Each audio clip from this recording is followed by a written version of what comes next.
what would you say like your biggest lesson so far in your career is that you can share with like our audience and other young creatives looking to break into like the industry? Disrupt. Yeah, positively disrupt. Yeah. I think the biggest lesson has been to make mistakes, actually. I think also collaborating and actually being open to asking people for help has been it's been a really difficult thing in the beginning of when I first started, because I had so much pride in like wanting to do everything myself. Asians don't ask for help. Yeah, it's so cultural. I do feel like asking for help is very important, and I wouldn't have got here without the people that helped me along the way. It's false to say that anyone can do everything on their own.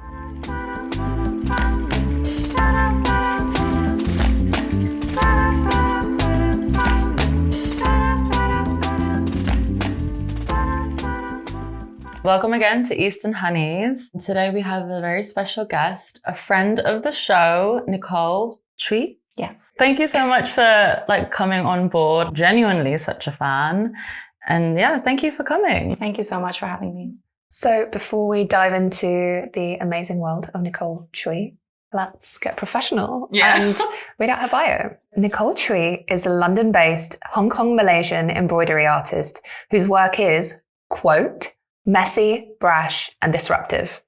Through every stitch, Nicole aims to preserve and create memories, have fun, and disrupt perfection. She finds it critical to unpick the unrealistic expectations of perfection that society puts on women and carve out space to let them be. Nicole's artistic integrity has drawn clients including Adidas, We Present, Manchester United, Google, Victoria Beckham, Now Gallery, and the V&A Museum. Currently, Nicole is exploring her identity in football and sports through embroidery art, and most recently co-founded Baesianz FC, a London-based grassroots football club for women, trans, and non-binary individuals of Asian heritage, providing a safe space to play.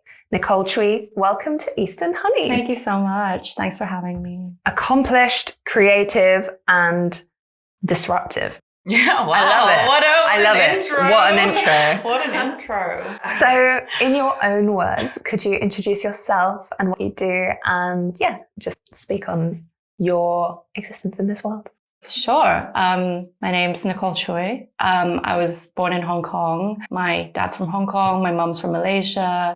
Been in London for the past 10 years, and my job is working as an embroidery artist. So I currently run my own studio locally from here in Walthamstow, working on commissions, workshops, and also just special projects. And I like collaborating with a lot of friends. Other than that, I love football. And a big part of my life from when I was a child was playing football and being involved. Actually, when I moved to London 10 years ago, I stopped playing, just fell out of love for the culture, the game, and then picked it up back in 2019. And now, like, having found a community where there's a lot of really different people who are unified by the same sport, I just love how that has kind of brought different people in my life together. So in a way, like, through my work, I try to mix a lot of like authentically personal things in, what I do. A lot of my recent projects have been mixing embroidery with football.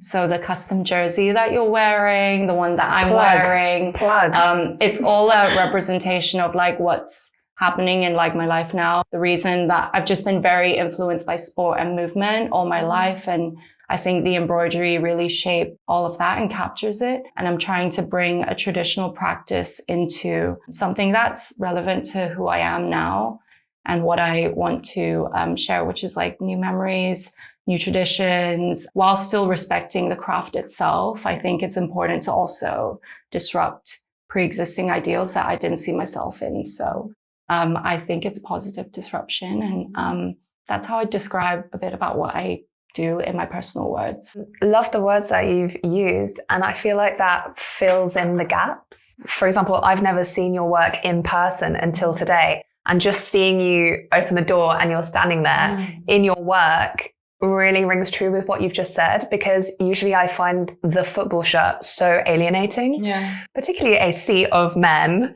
in like England shirts. I get some type of feeling. It's not always comfortable, but to see it displayed in color and embroidery and craft makes me feel completely differently towards the shirt, which is interesting how just these simple changes, these disruptions, like, are a circuit break, and they really can create a more inclusive space. It speaks to also what I do with Baesianz, just like existing and like seeing something that traditionally you've not seen yourself represented or not felt included in something that feels maybe like exclusive to a certain type of fan or person. That's really interesting, because it's like, why do people feel such rage at things that have nothing to do with them? Yeah. People get so angry and opinionated about someone daring to insert themselves into a narrative. And it's just change, isn't it? Exactly.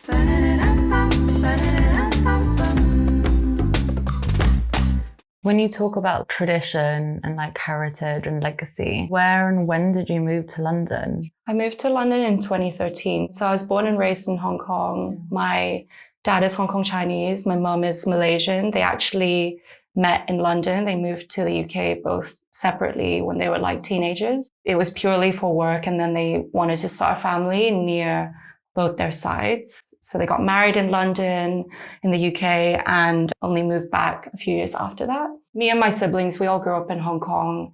We also have family in Malaysia. So like I would be very close to both sides of my family. And I think that's why my parents wanted to start a family there. I always say that I'm from Hong Kong first and foremost. Currently in my life, I'm trying to get to know my Malaysian side a lot better. Because even though I was only like a few hours away by flight, I would only be there during summers and not really experience living there. I do think it's different when you like grow up somewhere and you see it as like a kid yourself rather than through the lens of your family. In addition to that, with ties to what I do now in terms of work, I actually learned embroidery from my grandma, from my mum's side, so my ama. And that was just an excuse to honestly hang out with her more, get to know her better. So I do feel like the reason why I've said like preserving tradition in a really, but still disrupting it in a positive way is kind of because the roots of what I do is through her. So I am preserving what she does, but in a way that, because she could never really pursue fashion or any of that as a career. Like my grandma was a seamstress.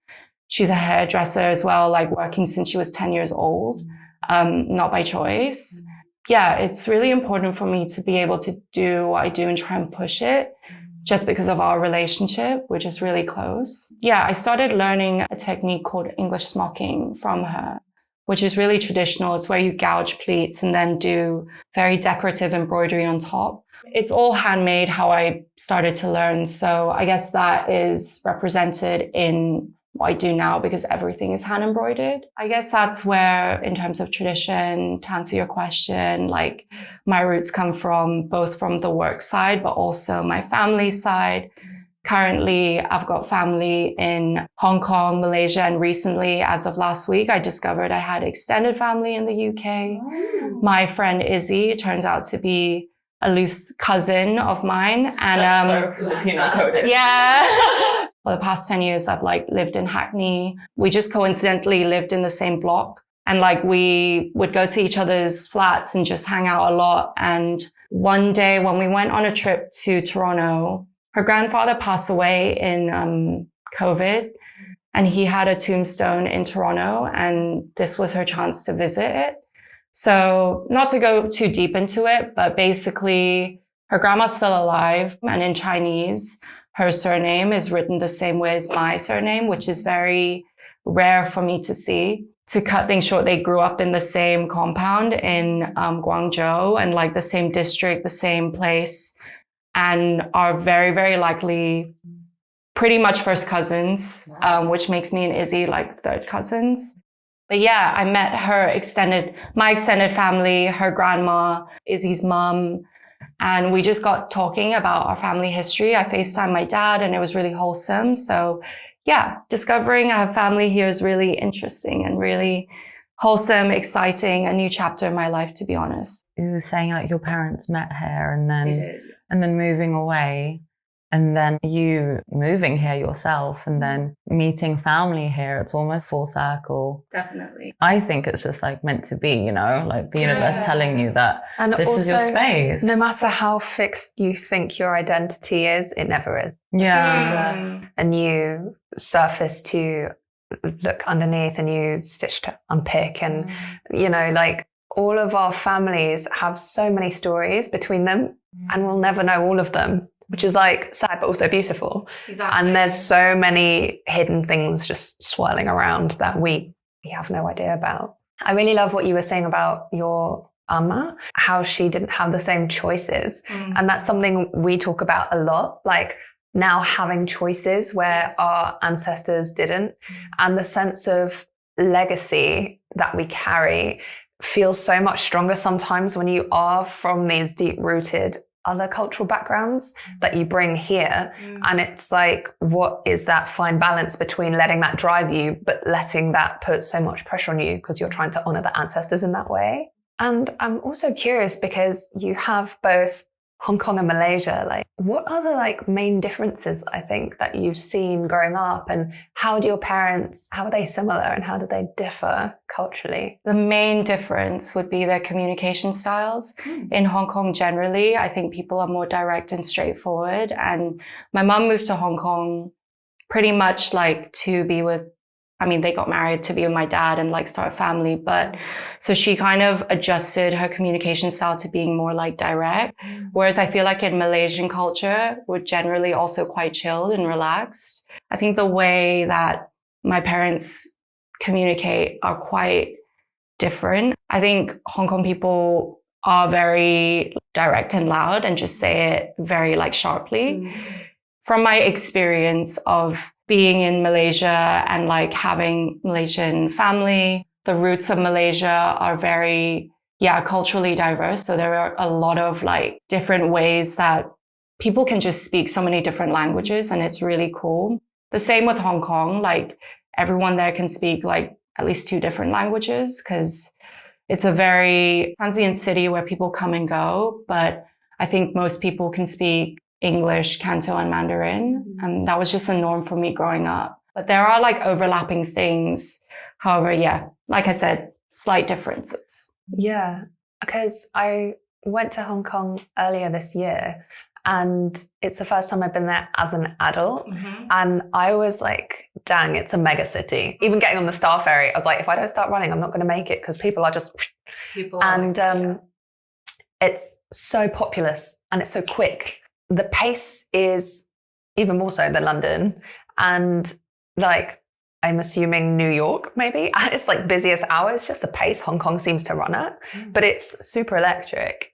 I suppose what's the main difference that you find between Hong Kong and London? And at this point, where do you feel most at home or like belonging? Because I've lived in London most of my adult life, have my community, all my sisters are here, got extended family now, so it does feel like home. But when I go to Hong Kong, it also feels like home because my parents, they're still there. I've still got my grandma there, my aunts. So they're both equally home, but in different ways. I guess growing up there, I still feel a slight attachment to calling that home, like just naturally, because for me, home is attached to like my past and my present are still home. So both are home. But the slight differences between London and Hong Kong, I would say, again, it's the communication, the way that people say things. I think maybe this is a British thing, but like a lot of people tend to beat around the bush. And I've not really, I think that was a really difficult thing for me to really understand because although like, you know, I spoke English growing up, like I am from Hong Kong. So we are very direct and it's not rude. It's just like quick. Like you say, the city is really fast and it's just the way things get done. It's cultural as well, isn't it? Like the cultural nuances. And then I think here it was like, I think people took it a negative way, but I would clock that quite quickly. So I think the similar thing about growing up in a city is that you adapt very quickly, but because when you are put in an environment that's like so fast moving, I guess that goes for like London and Hong Kong, you kind of have to like adapt in different ways to keep up. And I'm learning now to just slow down and really just move at the pace I want. Whereas when I first moved here, I felt like I needed to like speed up and just like keep up with things.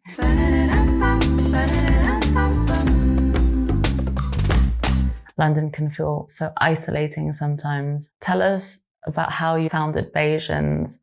Is Baesianz like a safe space for you to really just chill with your friends and be and like enjoy? Is it cathartic in that sense, like your work is? Baesianz Football Club started because of the art collective.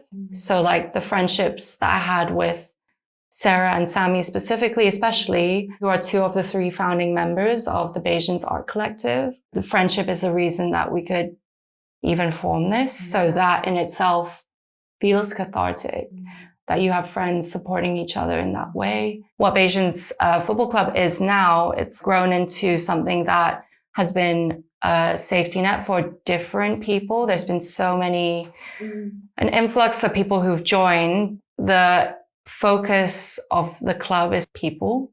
I guess it's about like the creativity and celebrating it like the art collective was, but most importantly, because like the aim of it is to form like new friendships and be a safe space to try a sport, especially that wasn't, that from hearing so many people talk from Baesianz Football Club, a lot of people stopped at a certain age because either they were told not to play or culturally they just didn't really feel like they felt an intimidation by it because of the traditions of like hooliganism, fandom. Machismo. Yeah.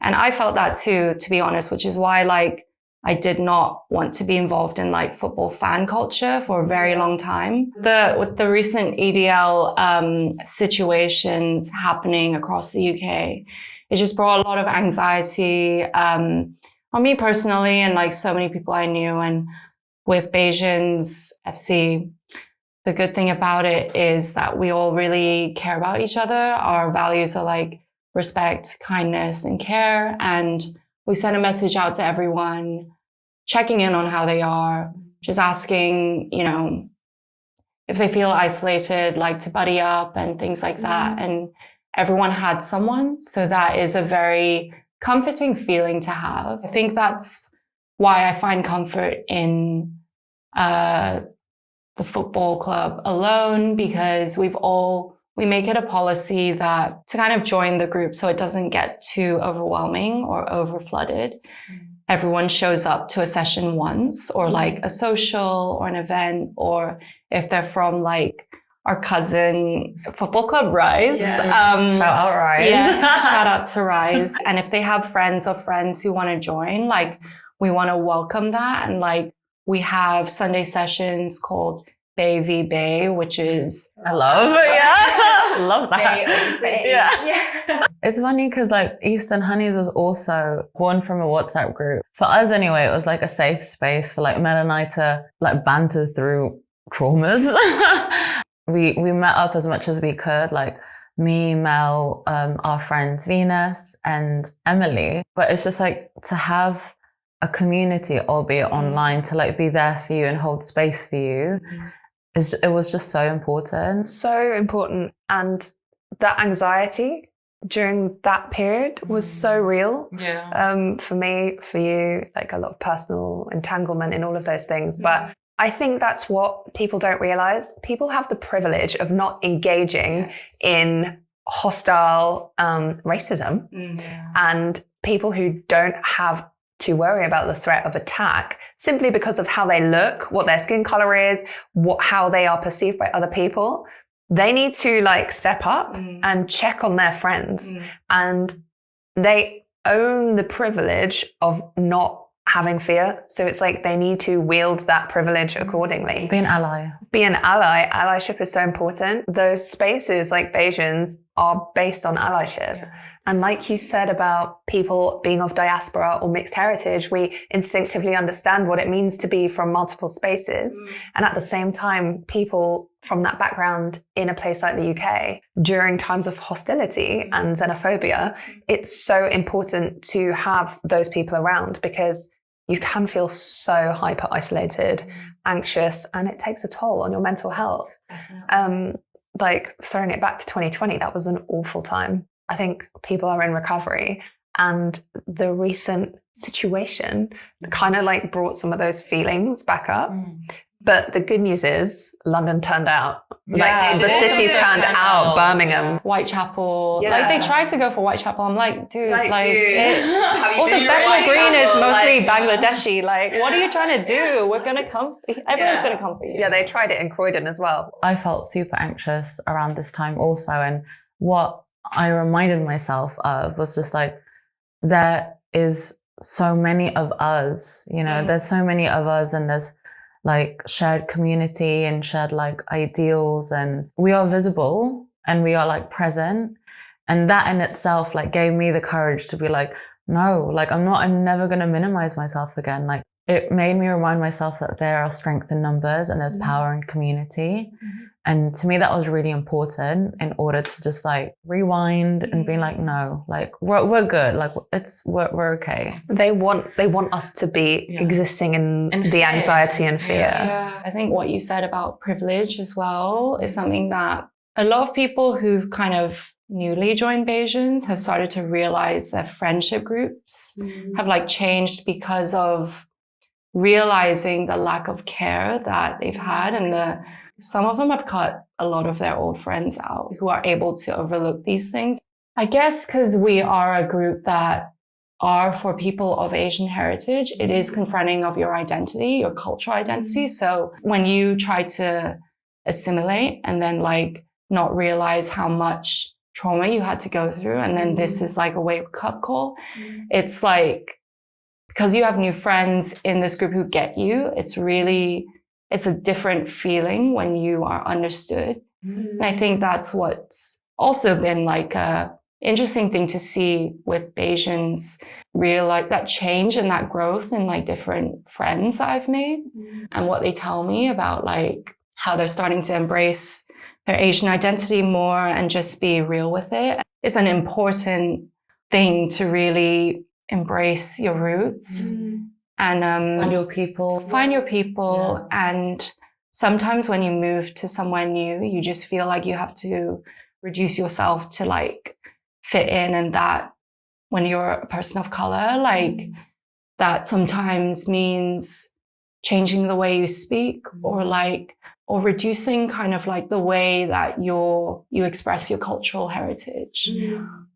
Rather than just being, you just feel like it's a performance sometimes. Yeah, and that's exhausting. I really love that you acknowledge people having to work through unearthed trauma when they join, because with the recent situation and previous ones, in my spaces or like WhatsApp groups or circles where I have, you know, white friends, English friends who do not have to engage with this stuff, I'm always the educator. I always have to check in with them and be like, this is how I feel because of X, Y, Z. And everyone's like, oh my God, that's awful. How awful for you. But it's never the check in. And that really makes me question, like, again, the care thing. It's like the care should be a normal part of a friendship. Just like when you go through a breakup or a divorce or have a kid or like someone's parent is sick, the same level of care should be paid to when there is like a hostile situation happening to your friend. And again, it is a privileged position to not even think about that.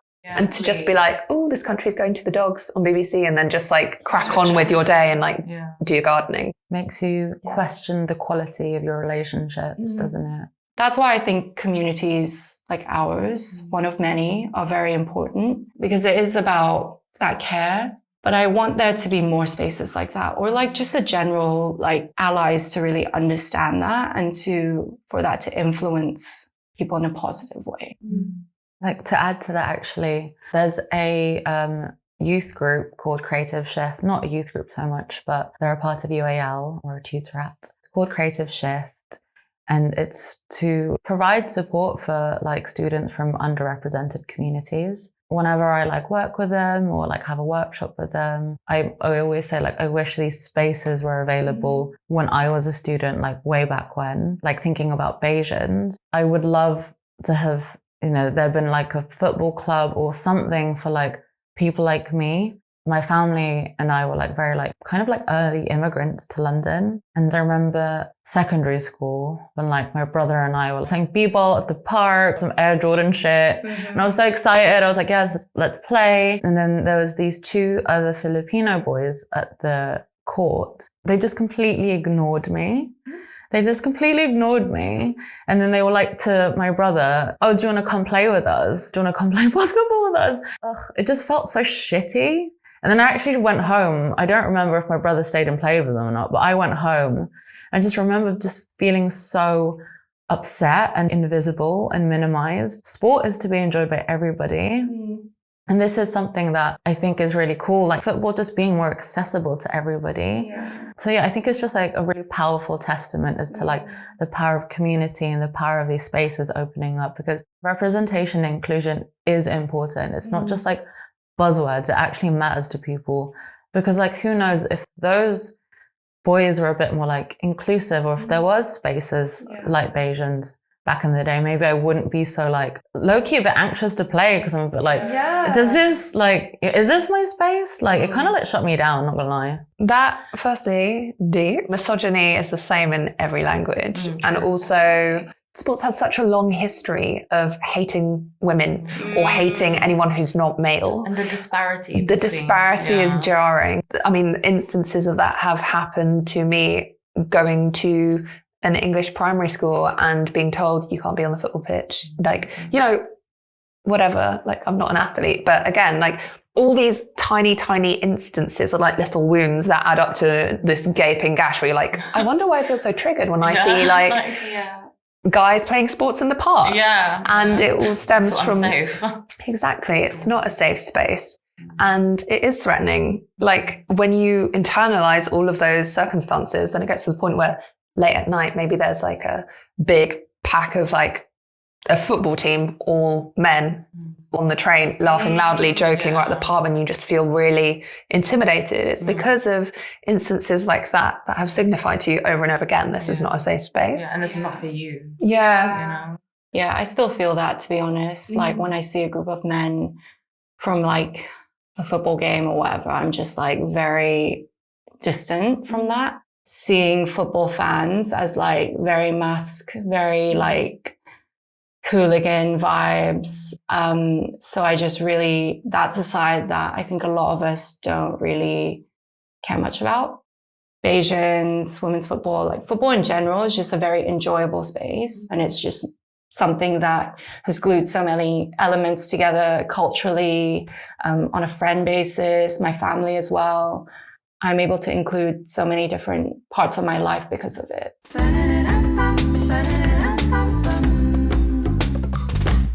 What sort of things do people usually say when you're leading a workshop or hosting an exhibition, or if you're doing a commission piece? What is the main piece of feedback that people get from engaging with what you do?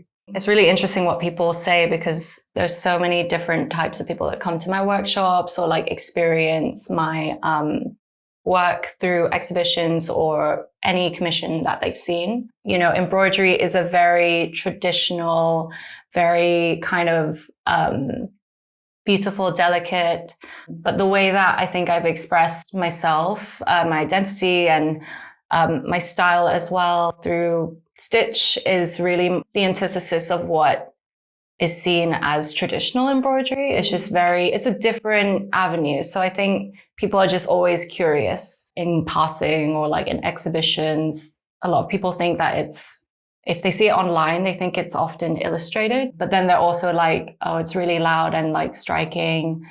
I like things personally that are very striking, bold, loud, like in terms of colors. I love the entire like bold color palette. Also because on a more practical level, my eyesight's really bad. So if I use things that are more like faint, I just can't really like see it. Surprising, fun, unexpected. And I think it strikes some kind of emotion within them, whether it's a jokes one or like whether it's more deep, depending on the piece itself. It's clothing, accessories as well. That's been something new. I love wearable art, and that's what I want to start creating more of. So I'm opening up commissions, customizations. I recently did one for an artist that she will wear throughout her tour. So yeah, I just really enjoy the flexibility, the fluidity of it. And I think my embroidery creates curiosity and like, you know, is the starting point for workshops of people's exploration with different craft. It's not limited to like mine. I just always make it a point to be like, this is just like one of many, but just like try it and see if you like it. If you don't, that's fine. But it's about easing people in and trying something different. Whether it's stitching on a photographic print, stitching on a jersey. I think the ethos is just about like having fun with it and trying. Thank you so much. I just want to ask you, since you work so much, you know, in like workshops and creative spaces, meeting a lot of like different people, what would you say like your biggest lesson so far in your career is that you can share with like our audience and other young creatives looking to break into like to positively disrupt? Yeah, positively disrupt. Yeah. I think the biggest lesson has been to make mistakes, actually. I think also collaborating and actually being open to asking people for help has been it's been a really difficult thing in the beginning of when I first started, because I had so much pride in like wanting to do everything myself. Asians don't ask for help. Yeah, it's so cultural. I do feel like asking for help is very important, and I wouldn't have got here without the people that helped me along the way. It's false to say that anyone can do everything on their own. It's not real. My work is who I am. I rely on other people as well. I work with other people to help me. And that's the reality of everyone's creative practice. We rely on each other. Yeah. I tell my students, you don't do anything by yourself in the creative industry. Like you work in teams. It's about community. It's about like group work. It's symbiotic. Exactly. One skill craft enables another. Yes, for sure. I guess this is just me speaking from personal experience. When you start at a very competitive uni or like a fashion uni, art uni, the first year is always like everyone's out for themselves, or like they just don't want to like work with each other in team kind of like group projects that we've done. Everyone's just been like down each other's necks, like wanting to say their own ideas. But like in the real world, like you said, it's all about teamwork. And like whether it's a team of 2, 4, 6, 50, I don't know, to bring something to reality. I think that's just like something that you have to learn to really do. At the most important core of it, just like ask for help if you don't know something. I think nobody knows everything. With our experience, we don't know everything. It's not too late to learn as well. I think I'm always learning something new every day, making a mistake. It might be a cultural thing to also think about your age as well. But I think sometimes it's also better to learn from like those younger than us. Being the oldest of 4 siblings, sometimes you're just like prideful about you just being the knowledgeable one, being the one that teaches, but actually it's better to be the student sometimes. And I think the best types of people I've worked with have always been open to learning. So don't be too prideful, but be proud of yourself. Yeah, this industry is about collaboration, and that is just real at the end of the day. I mean, even putting this podcast together is a collaboration, isn't it? So you can't exist without other people. I love your point about don't be afraid to fail, make mistakes, because failing means you tried. Exactly. You know? If you don't like fail, I think there's something wrong. I do feel like if you're too perfect, it means you've not learned enough. But there's so much cultural stuff tied up in that. Yeah. So much. And being a Virgo saying that is not easy because we always like perfection. not to make it about star signs. No, please do. It's a thing.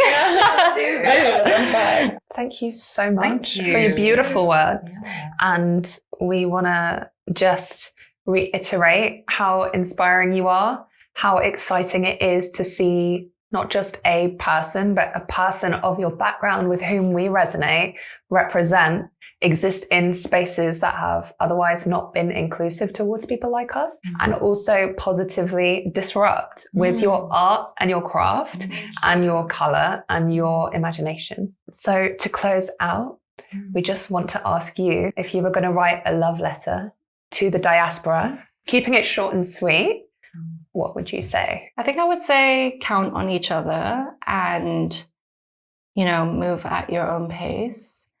It's easy to think that everyone's doing well and we're all fine, but check in on each other. And it's not a bad thing to care. Yeah, I think that's what I would say, to keep it short and sweet, because sometimes we overlook like the smaller things about each other. Caring about each other can go a long way. I love it. Let's Let's end on that. Yeah, amazing. Where can the good people reach you? Like, I'm sure the audience is like eager and ready and willing. You can reach me on Instagram at That's So Nicole, THATSEWNICOLE, or my personal page, which showcases a lot more football related things. So Nicole Emma Pearl, but it's NICOLEMMAPEARL. Yeah, there's only one E because someone else took the name that I wanted. And then a lot of people think that I really love MMA, which I like MMA, but I'm not like a, diehard fan, MMA girly. Yeah. You can also find out about me on my website, which is my full name, and it's linked in both my Instagrams. So just go to my Instas if you want to join Baesianz FC. We have a wait list. I'm on TikTok as well. And my TikTok is That's So Nicole, which is the same as my art Instagram. Yeah, I use those social media platforms mostly, TikTok, Instagram. So please feel free to reach out to me or give me a follow. Amazing. Lovely. Thank you so much for joining us. Thank you so much. And we are inspired. Inspired, Me too. enlightened, like uplifted. I'm grateful. And grateful. What more can we Super say? grateful. We'll catch you on the next ep, baby. Thank you. If you enjoyed this episode of Eastern Hunnies, we want to hear from you. Find us at Eastern Hunnies across the internet, socials, and wherever you stream your podcasts. Rate, review, subscribe, and spread those good vibes. Thank you, Gabby Lauren, for production, and Muriel Gonzalez, aka Muri, for providing our music. Maraming salamat.